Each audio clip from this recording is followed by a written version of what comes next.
All right, we're back here. I'm James McDonald, along with my partner Justin Baxley, for another episode of Sports Lab Overtime. Today we're going to be talking a little Gators basketball all day. Gators will play Kentucky this Saturday at, I don't actually know what time off the top of my head. I'll pull that up real quick. 4 p.m.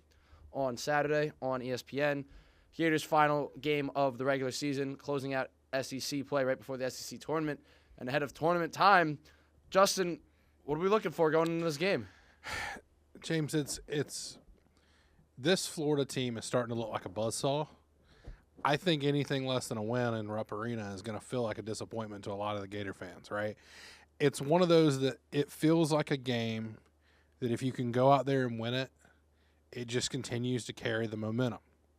But I'll also make the argument, if you're going to lose a game, now isn't a bad time to do it. Get the loss out of the way. Mm-hmm. You're still going to be the 2 seed, more than likely, in the bracket. We'll talk about that. But it would not be the worst thing if they lose to Kentucky, because I think it gives them a nice hard reset going into the SEC tournament and then into the NCAA tournament. I don't think they'll lose this game, but just preparing for the potential of it, I don't think it's the worst thing if they go out and lose. However, I think the bigger thing with this game, get out healthy. We saw Tommy sit out the other night against Mississippi State. It didn't matter. They still smashed them. Get out of this game healthy, because to me, health is the only thing that can slow this Florida Gator basketball team down. Yeah, well, I mean, 100% agree, Justin. If I'm looking at the other thing that I think, like you said, if you lose this game, if this is the game to lose in a sense, because you've already clinched first place, you've clinched regular season SEC, you've clinched the 1 seed in the SEC tournament, so you're going to have that time. The one thing that I look at, and our buddy Rob Russo, me and him were talking about this the other day, this is a game that you want to be a dogfight. You don't want this to just be a game where you blow a team out and you're on your high horse going into the SEC tournament and the tournament, and then you enter one of those games where if you lose it, it's done. And then you roll into a game just lackluster, and suddenly you find yourself down 10 or 15 points. I mean, the other day against Arkansas or whoever Mississippi State, you found yourself down 10 early. The last time the Gators won a game before that Mississippi State game, the last time a Gators team in men's basketball was down 10 points and won a game was last year's national championship. Yeah. So you can't find the game before that. Last time we found ourselves down 10 this year was against Auburn at home, a game we lost by 9. Where I was in attendance watching that game, and Keyshawn Hall looked like a National Player of the Year in the first half. But that's a game where, especially in tournament time, if we play a team like St. Louis, who were projected to play, if they win their first round matchup, we would play them in the second round. They're a team that could just shoot 55% from 3 and blow the lights out of the gym. And then this Florida team is going to be sucking, trying to catch their breath. Next thing you know, you might be down 15 entering the second half for all you know. Yeah, this is a dominant team that if they can get you in a place where they're up double digits going into halftime, I'm talking about Florida. If they're up double digits, James, I don't see a lot of teams being able to come back against Florida. But I haven't seen Florida really come back on anybody outside of the Mississippi State game. You're right. I think it's good if they can get into a dogfight and win it. The other option is, like I said, it's okay to lose this one. It's not the worst case scenario to lose this one and then have yourself a hard reset. Because look, if I'm not mistaken, Florida had it last year against Georgia. They had a hard reset game where they got blown out by Georgia. That wasn't a good feeling for Todd Golden and the boys. How did they respond? Well, they responded by winning a national championship. So I think that's where I kind of fall on the spectrum of there are games that are really important. I thought the Arkansas game for Florida was incredibly important because it locked up it locked up the SEC for them. It gave them the cushion. They were done. It's over.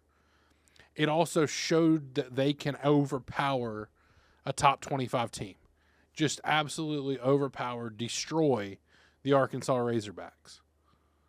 This Kentucky game If you'd have asked me a month ago, I'd have told you it was the most important game left on the schedule. I think that's flipped. I don't know how important this game is to the long-term success for Florida. I thought we were going to be in a situation where there would have been another loss or two on the schedule right now. There's not. They've won out.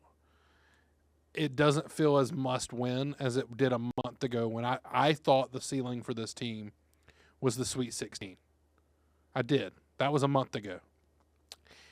I now think the ceiling is a national championship, but I also think the floor might be an Elite Eight. That's how good this team looks right now. Yeah, I fully agree with you, Justin. I mean, I'm looking at the last 9 games here. The smallest margin of victory we've had in the last 6 games was the last time we played Kentucky. We beat them by 9. You've got last game against Mississippi State, you win by 34. Arkansas, you win by 34. Texas, a game that was a game that was a dogfight, but you still won that game by 13. Ole Miss, you won by 19. South Carolina, you won by 14. And then Kentucky, you only beat them by 9 at home here. So Rupp Arena, that's one of the hardest places in college basketball to play. And I think, like you said, I do agree that a month ago I would have said this is definitely the most important game on the schedule, but due to how Kentucky's played out and how strong Florida has closed out this regular season, I don't think this game is as important, but I do think, like I said earlier, I think you need this game to be a dogfight. You need that, not like a humbling experience, but a humbling experience, if you will, because you want to come into the tournament not on this, high of we just won every game by double digits in the last 10 games of the regular season. And you come into the SEC tournament, you're like, oh, we just won our first regular season since 2014. First time we've done that outright in 12 years. You don't want to be riding that high so much to the point you come into your first game in the SEC tournament after having a double bye and you play whoever it may be and they just come out blazing because they've just played 2 games and they've been in a dogfight and they're ready. Because like we said earlier, this Florida team, they're not a team that's come back at really any point this year. Like the games where they have quote unquote come back, it's because it's been a 5-point deficit or a 3-point deficit with ample time in the second half to come back, which is something we'll get into later, which is completely different from last year's team. Yeah, I do want to touch on last year's team. I said they got blown out by Georgia. It wasn't a blowout, but it felt like it, right? Like the way that they treated it. They were down 51-35 at half to Georgia on the road. They end up making it an 88-83 game, but Georgia still wins that ball game. So dogfight where they came up short. James, the next 2 games to close out the season, that was 3 games left. They beat number 12 Texas A&M 89-70, then flipped it up and beat Alabama, which Alabama was number 7 in the country at the time. They beat them 99-94, and then we know what happened. They didn't lose again.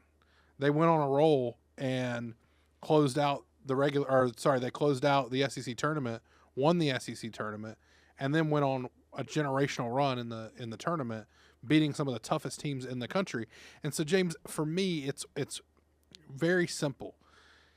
That game against Georgia last year was the most important game on the schedule for Florida because it gave them the mental reset that they needed going into back-to-back ranked opponents, and it gave them the opportunity to look in the mirror and go, if we're going to go, we got to go now. We've got to start winning ball games. Mm-hmm. We're about to get, like you said, you're about to get in a situation where if you lose a game, you're done. This team, I'm not saying they need one. They may, and we can get into that, but like they may not need to be reset because they are on such a roll. They are such a buzzsaw right now. But there's always the possibility, especially when you've got a talented I know there's a lot of people that argue with me, but I think Kentucky's still a very talented basketball team. They're going to be a tournament team. It's at Rupp. It's one of the most raucous places to play. You can't argue with me on because it just is. Like it's a hard environment to play in. But I think it's exactly what the doctor ordered for this Florida team is to go into a tough environment, prove that you can go and either win this game or get a hard reset. I don't think – to me, you're in a win-win situation. If you lose the game, it's the hard reset you need to potentially make the run, just like Georgia was a season ago. If you win the game, especially in like you and Rob were talking about the other day, as a dogfight. Man, this team, the sky truly is the limit, because if you can knock off Arkansas in a blowout, turn around and have a tournament team go on the road and beat them at Rupp, and then you're going into the SEC tournament, hopefully running the table there. I mean, there may not be a hotter team in basketball. Yeah, I fully agree with that. One of the hottest teams in basketball. That's something I really agree with there. But like, I'm looking at the SEC tournament bracket right now. We've got the 1 seed, so we would play the winner of the 8 versus the 9-16 game. The 9 seed right now is Texas. The 8 seed right now is Kentucky. 2 teams that have held their own with Florida in the regular season. We'll see how they do on Saturday. But another thing is that Florida, no matter what happens on Saturday, their next game isn't until Friday. That Friday the 13th. So you got a full week off, which I understand if you come in and you blow the doors off of Kentucky. But sure, you might be hot, but there's a week in between that you might cool off. Most teams do cool off. So that's something that kind of worries me, but I do think that they're riding one of the hottest teams. They might come out for the first 10 minutes that first half and find themselves in a little hole, or it'll be neck and neck in a game where they normally would be, the pace would be going. They might just start off a little slower, but I think that they'll get that going. But then again, like we said, they haven't come back this year. So who knows if they enter that first game down double digits at halftime. Like that could be something very different. Whereas like something I've said and I firmly believe in all the time is March is built on guard play. It's Howard Boogie Flan and Xavier Lee and Urban Klavjar and Isaiah Brown off the bench. How are they going to impact the game, which is something that I'm really proud to see of how they've been performing over the last month. Their play this season compared to this past month is like night and day. It's night and day. They turn the switch on. They know that the postseason is near and the postseason is what matters. I mean, sure, I'm happy with an outright SEC regular season champion. But if we lose in the round of 32, congrats, we got a banner. I'm a New York Knicks fan. Like, we won the play-in tournament. We didn't put up a banner. I hope we don't if we do. But that, it's like something like that's like, the consolation trophy for how good of a regular season you had. If you're gonna go out and end up losing in the round of 32, or like you said, I think the floor is an Elite 8 for this team. It should be. With the bracket that we were projected to have, I saw something. I think we'd play the winner of 7-10 Nova against St. Louis. The 1 seed is UConn. The 8-9 game is NC State and UCLA. 2 teams I think could easily beat UConn. I really think they could do it. If they're on their A game, obviously, UConn's a tough team. We saw that. We played them in Madison Square Garden, a game that we lost. But then again, that was a game early in the year. I would love to see that rematch now. I would love to see us play UConn again. I'm not gonna come out here and be like, oh yeah, we easily beat UConn, but I think we could definitely do it. Whereas that time when we played them back in December, that was like I was also saying about Xavier Lee and Boogie Flan's guard play. You look at how Xavier Lee and Boogie Flan played in that UConn game compared to how they're playing now. That's a totally different backcourt. Yeah, you got Florida's C+ game, and they held their own with you. Mm-hmm. That should be scary. If I'm any team that Florida's lost to this season, I'm sitting there going, not this their A game now. Yeah, not this again. Like, please don't make me go up and face them. I think it's the scariest team to play in March right now is the Florida Gators. And look, with UConn, I was talking with Kevin Winter about this earlier today about what teams you wouldn't want to see in March, and Kevin mentioned Michigan, Duke, but we both agreed UConn probably isn't one of the teams we wouldn't want to see them play again. I'd like to see the Gators play UConn again because I think they can beat UConn. Me and him disagreed on the Michigan part. He said he wants no part of Michigan. I think Florida can beat Michigan, especially with the injury to their backup point guard. Kason, yeah. When you talk about guard play being built for March, I also think about shorter benches. The bench means more in March because there are not as many those open spots on the bench. There's only 2 or 3, right? Like, they only play 7 or 8 guys for a rotation. And so when you think about losing your 6th man, your primary ball handler for your bench. That should scare you, because now you had a guy that you weren't planning to play in March has to step up now and play. So I think that, to me, I think Michigan is been bit by the injury bug, which is why the next week and a half is so important for the Florida Gators. They have got to get to this NCAA tournament healthy. And they've been a picture of health all season, James. Like, that's not that Tommy Howe was the first person to be in on an injury report, I think, all season. The other night when he missed the game against Mississippi State. When you think about teams that have been able to win national championships, health is a big part of it. Like that, there's a little luck when it comes to winning a national championship in any sport.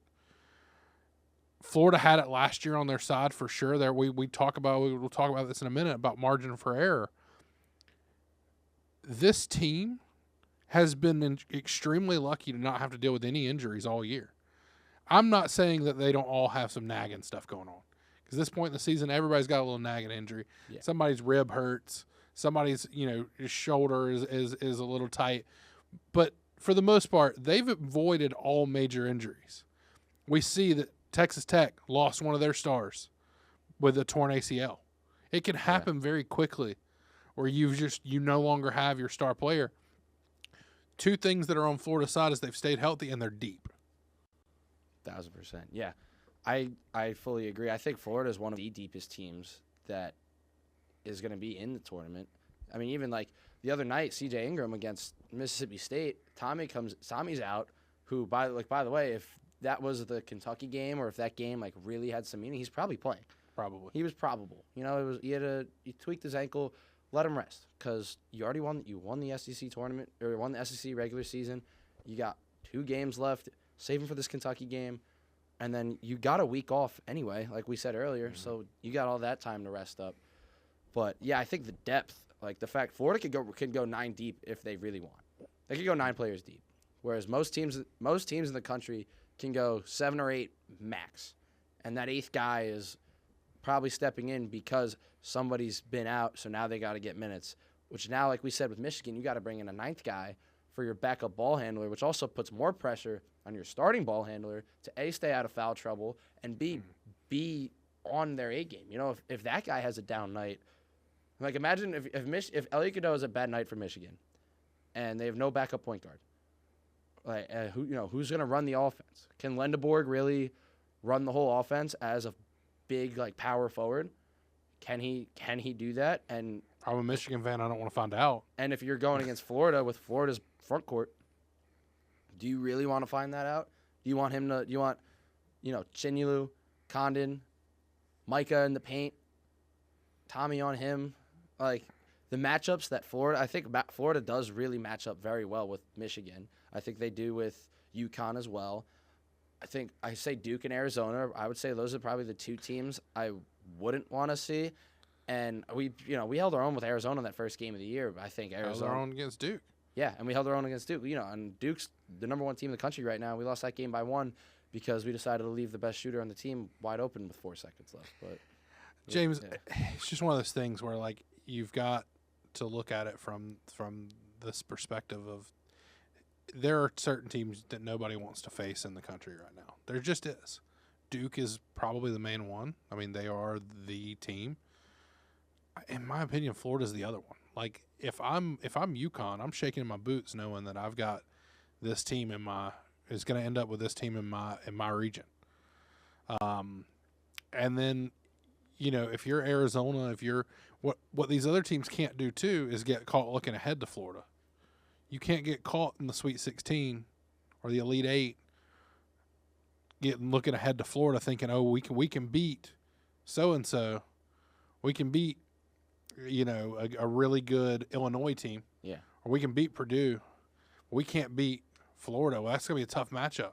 We got to start preparing for all of a sudden you've slipped up. Now you're out. You get bounced in the Elite 8, and we're looking at Illinois versus, Florida or something. I mean, I know that's a little different, but It'd probably be who I don't know who the 8-9. You think you said Yeah, UCLA, I'm NC looking. State. Yeah, looking at Joe Lenardi's bracket right now. UConn, we would be in the South region in Houston. Yep. UConn would be the 1 seed. Their 8-9 game would be Miami against Georgia. For Yeah. us as the 2 seed, we'd play Merrimack, and in Tampa, it would also that would be in Tampa, which for Couple home Florida, games. couple home games there. We would play the winner of Utah State, UCLA. I like that. I like that. I mean, I'd be more concerned about UCLA than I would be Utah State, and UCLA is the 10 seed in that 7-10 matchup. And then if say we beat UCLA or Utah State, we would then play the winner. BYU Texas is the 6-11. Texas A&M is the 6-11 game, and Purdue against Troy is the 3-14 game. Purdue is the 3. Purdue's the 3 seed in our bracket right now. I am completely fine with playing any of those 3 teams. Assuming that Purdue beats Troy, but who knows? I mean, I don't think Purdue is really that good. I watched them play against Northwestern the other night, and they had to pull one out with 5 minutes left against a Northwestern team that's 5-13 in the Big Ten. We watched that game. AJ and I did. AJ Sheridan. We watched that game together, and we were both going nuts watching them. We're like, "What do you do?" Their best player is sitting there with 5 points, and he got 3 of them from the line in the fourth quarter. And I'm like, what is Purdue doing? And look, they're synonymous with failing in March. So like, but the other thing is what if they catch fire and they're the team that knocks UConn out, right? Like, you can't get caught looking ahead to Florida because there are landmines all over this tournament. Yeah. And that's kind of been my point, is that Florida's dominance, though, allows them to evade that better than anybody else. Is they're not allowing teams to stay in games. Arkansas, I think, was the best example of this. You saw a team that is going to be, if I had to guess, Arkansas is probably a 5 seed. They're the 5 seed in our bracket. Yeah. And so they would play UConn in that Sweet 16. Could. Yeah, Sweet yeah. 16 game. But Florida dismantled that Arkansas team, James. It wasn't close. Like, there was no... John Calipari he said it. He got out-coached. They got outplayed.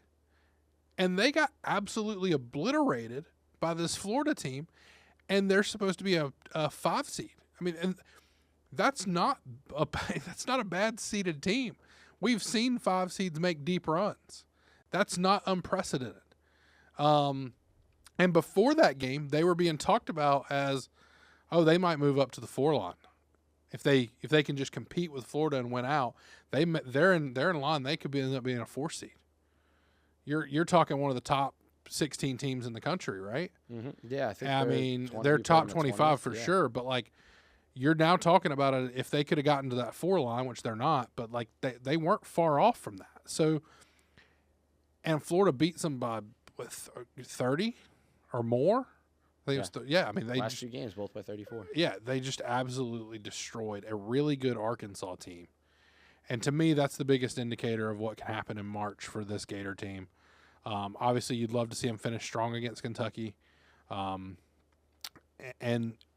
then you look, let it all hang out in March. You know, this is your chance to go back to back. You don't get to do that very often. Yeah, I mean, I think looking at it right now, like, who knows? I mean, I would like to. It's us and UConn, us as in Florida, battling for that last 1 seed. I mean, I think UConn's gonna get it. I mean, if we beat Kentucky by 40 and UConn managed to lose, maybe. But I think at that point, the committee is always gonna look at UConn beat Florida. Mm-hmm. So that's probably gonna be what that comes down to.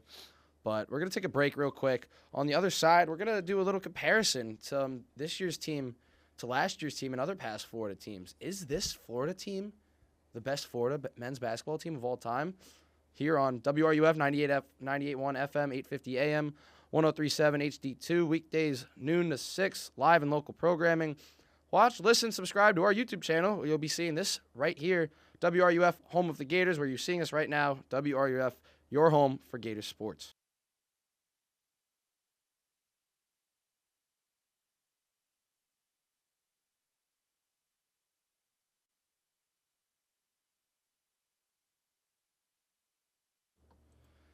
All right, we're back here on WRUF, home of the Gators YouTube. Watch, listen, subscribe to our YouTube channel, or you're seeing us right now. WRUF 98.1 FM, 850 AM, 1037 HD2. Weekdays, noon to 6, live and local programming. WRUF, your home for the Gators. I'm James McDonald, along with Justin Baxley. We were talking Gators basketball earlier, so what we went into the break with, is this Gators team better than last year's team? How do they match up to that 06-07 team with Al Horford, Joakim Noah, Corey Brewer? Justin, where compared to this year's team to last year's team? You said it earlier. You said last year's team is the team of destiny. This year's team, we think they're more of a competitive team in the sense of the field, don't we? I guess where I land, James, yeah, last year was a team of destiny. This feels like a team of determination, right? Like the outcome just feels, when they walk on the court, it feels like it's already determined that they're going to go win the dadgum game. And they just feel like the better, I think the right word I used earlier when I were talking about this before the show, this feels like a team with a much higher margin for error. And what I mean by that is, you go back to last year, Walter Clayton Jr. was doing things that didn't look human at times, going backwards, running out. And I mean, Rob Russo and I were talking the other day, and it's technically like it was probably the higher percentage shot for Walt to go back and spin around and take an off-platform three than it was to go straight up with a layup and try to get fouled. I mean, it probably was the better shot, but you're not used to seeing that kind of stuff. But if even one of those threes don't go down, because it's a very difficult shot to try to make. He made it look easy, but it's not. That's one of the hardest shots in basketball. Mm-hmm. If he misses any of those, that Florida Gator team is cooked. There's no chance that they win the national championship. This year doesn't feel that way at all. It doesn't feel like that they're living on the edge. That Florida Gator team last year lived on the edge for the last month of the season. They were down, I think you said down 10 in the national championship or more. Mm-hmm.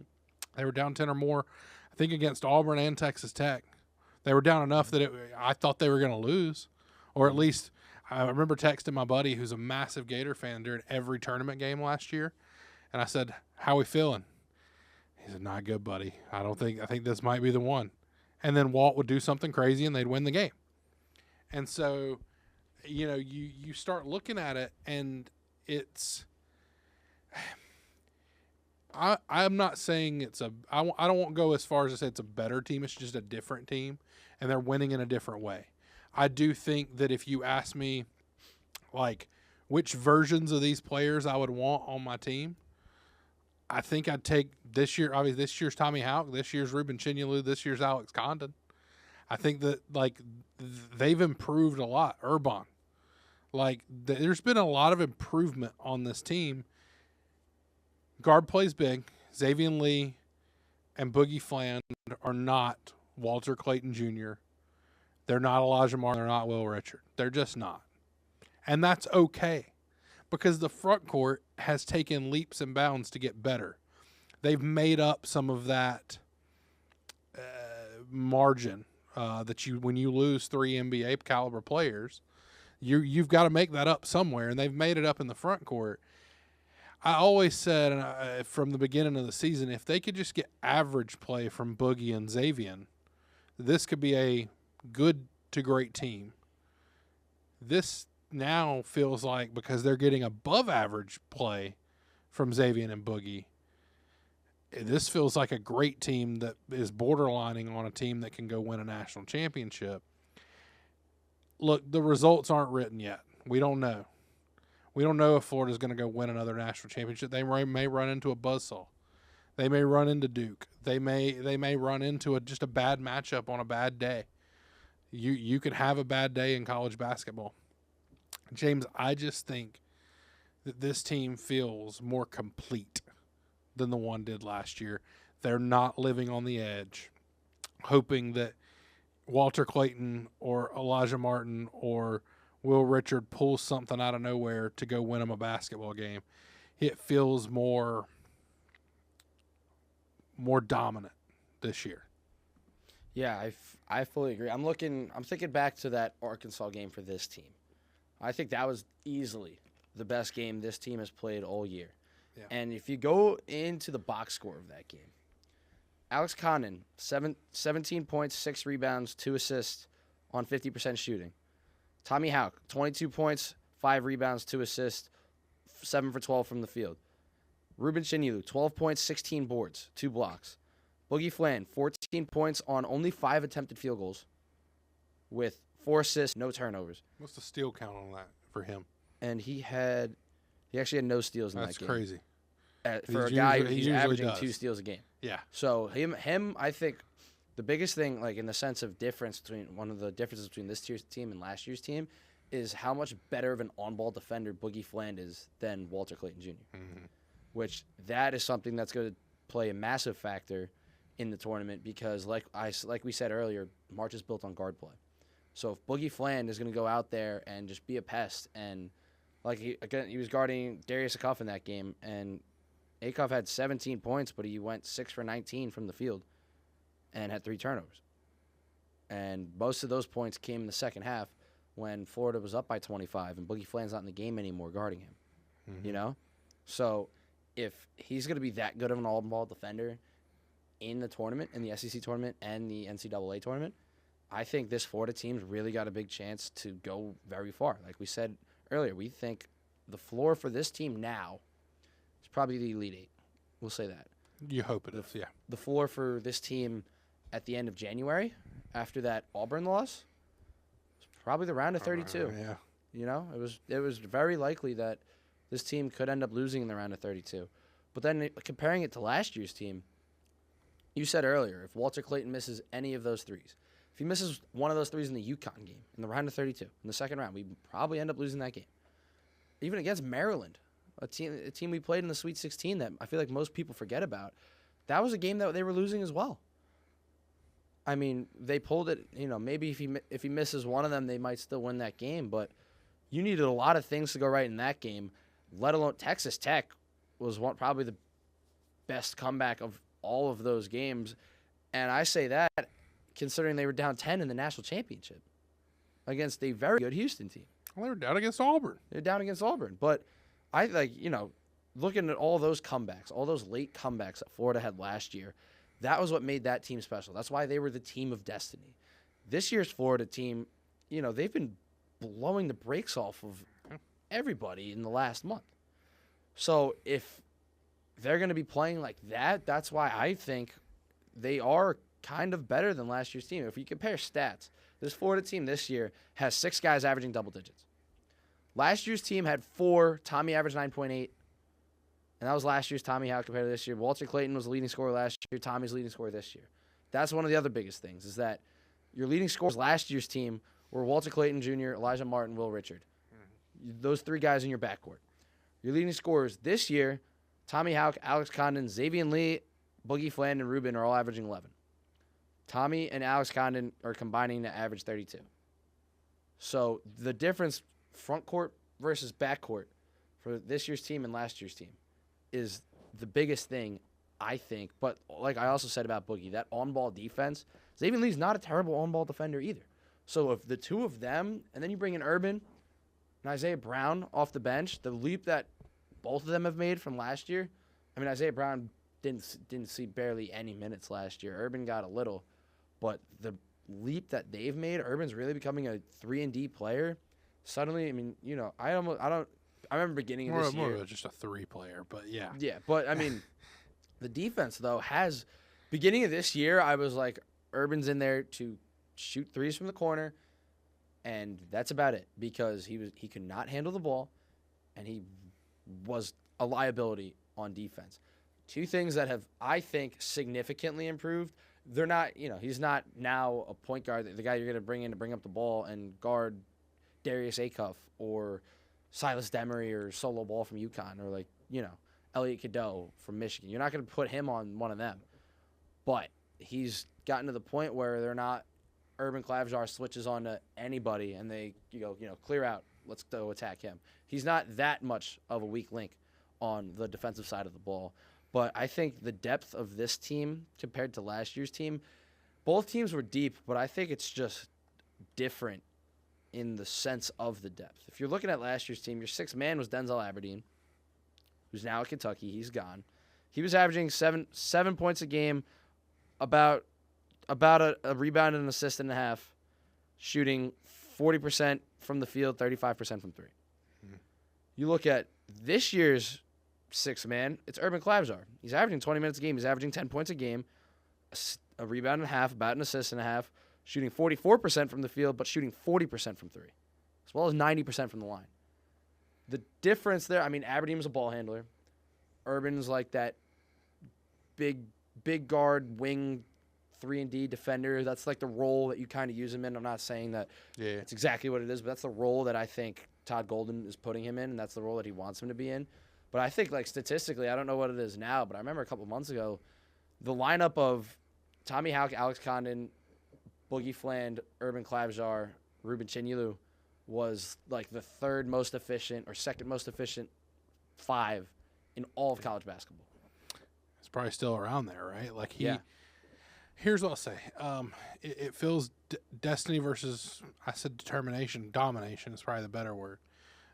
Destiny versus domination, and this team feels more dominant. And look at you're rattling off all the stats, and you're right. I mean, Urban for me is a little bit more.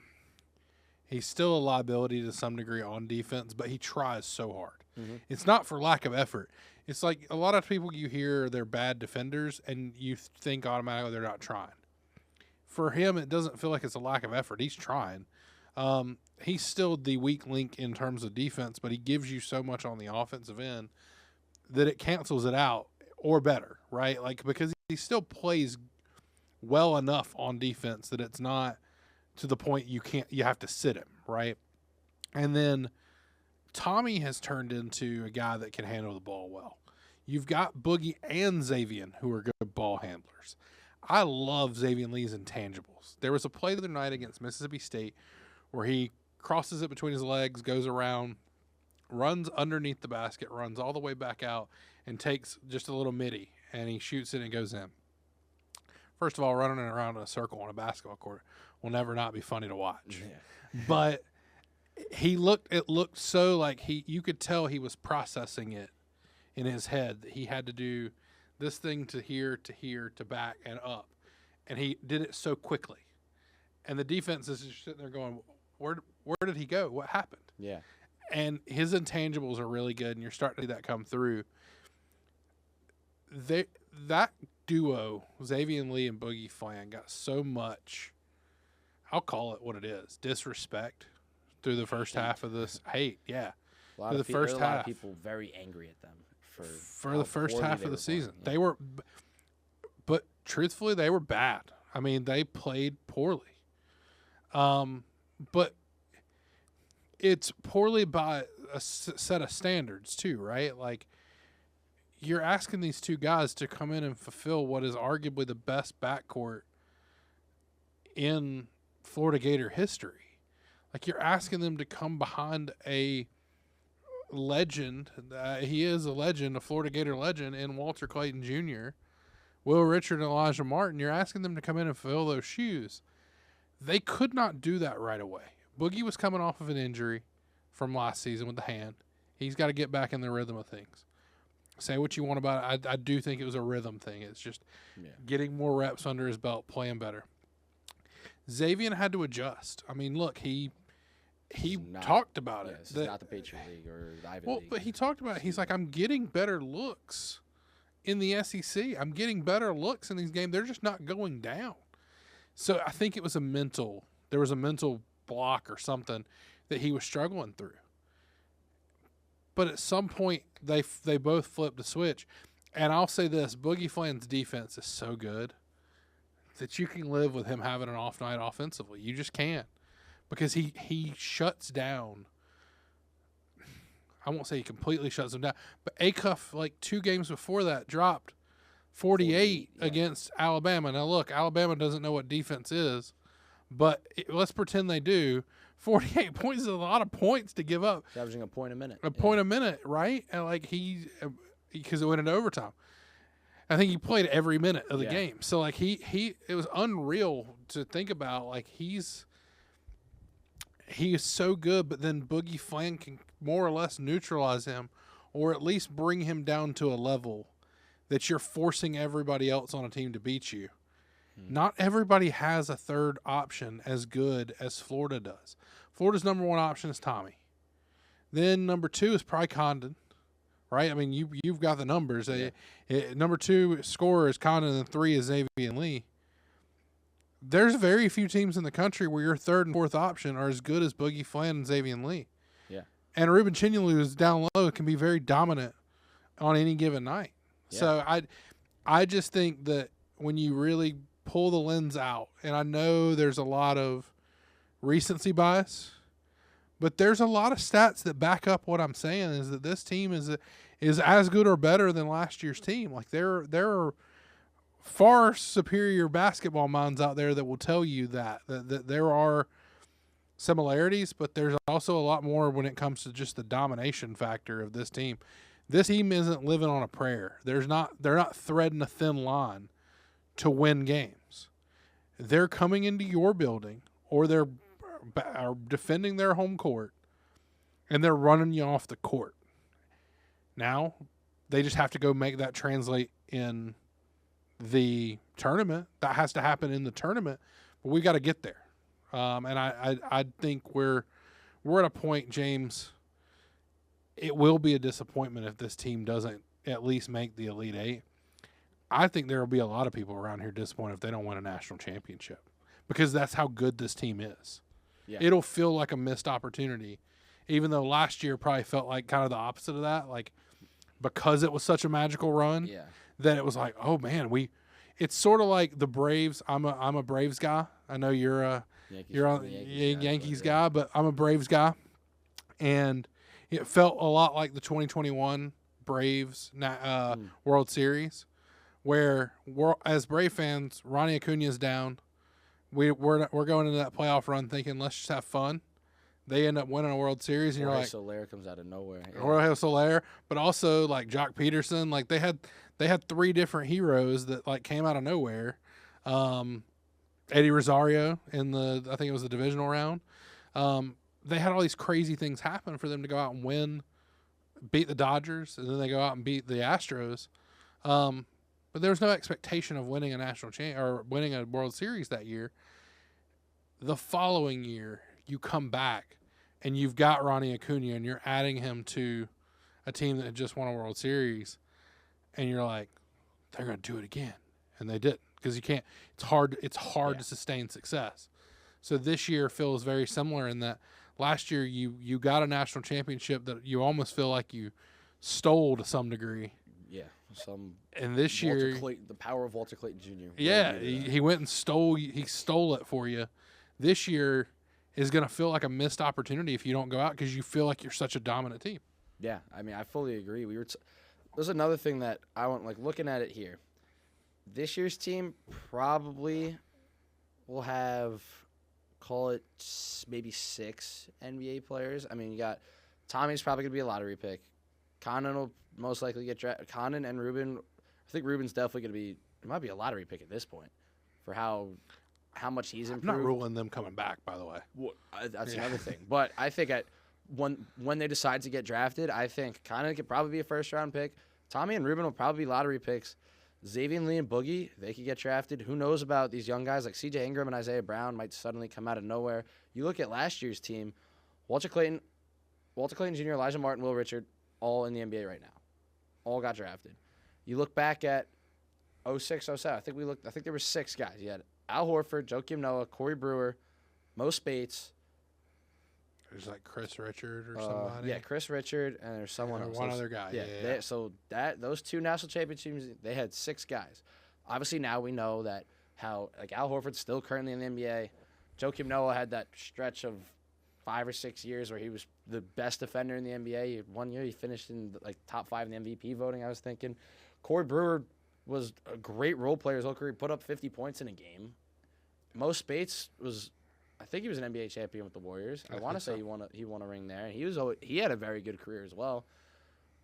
Is this team if they win the national championship, is this team going to go down as the best Florida Gators men's basketball team of all time? And if Todd Golden wins his second back-to-back national championships, does this put him above Billy Donovan as the best head coach in Florida Gators basketball history? Let's see what happens, James. Let's let it play out. I'd love to have that debate after it happens, because the hypothetical of it all, yeah, I mean, that's you've got some real conversation there.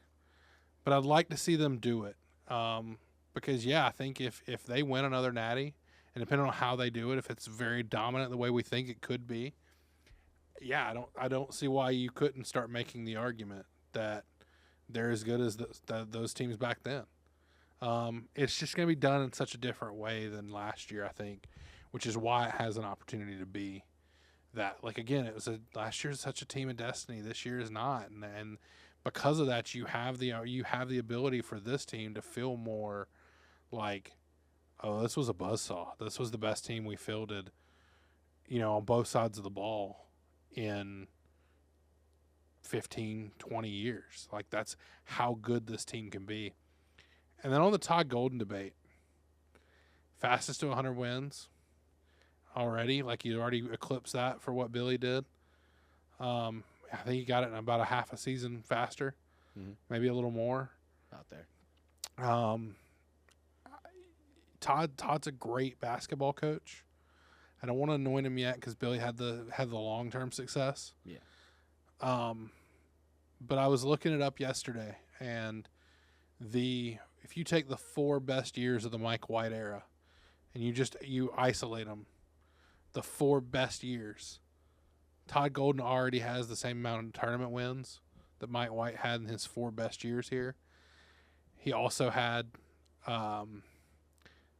there's already more wins, I think it is, or it's very close. Outright. Now, granted, one of the 4 best years for Mike White was a COVID year where they only played 25 games, right? And so even that feels like you almost have to cherry pick for that 4th year to figure out what the best year was, because they made 4 tournaments under Mike White. Todd's already almost to 4 appearances in 4 years. I think this will be his 3rd appearance in the tournament. Yeah. And so I think, obviously he's already passed Mike White. Let me back that up. Yeah. But it already shows you, though, that like how quickly he's ascended, and how quickly that, like, there are a lot of Gator fans that had very high expectations, and a lot of people felt like Mike White got run out of town because of high expectations. Todd Golden has proven why you should have high expectations for this basketball team.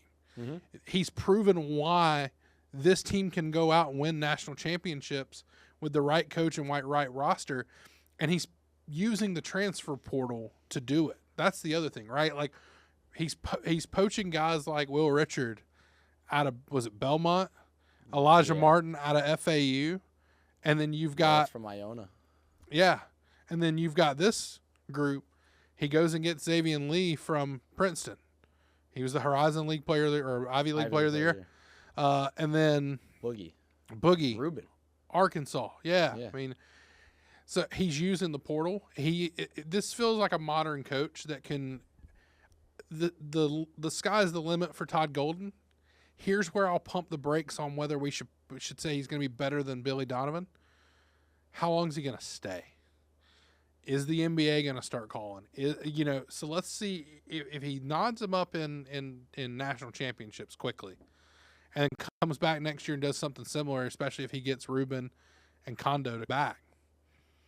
I mean, I'm just saying we might be looking at a 3rd title, and then you're not talking about whether he's one of the best Florida Gator basketball coaches.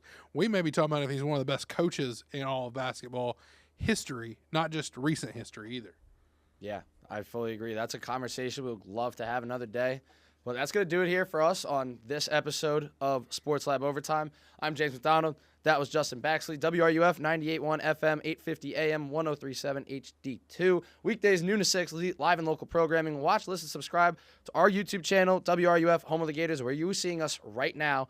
WRUF, your home for Gator sports. Thank you for joining us. We'll see you another day.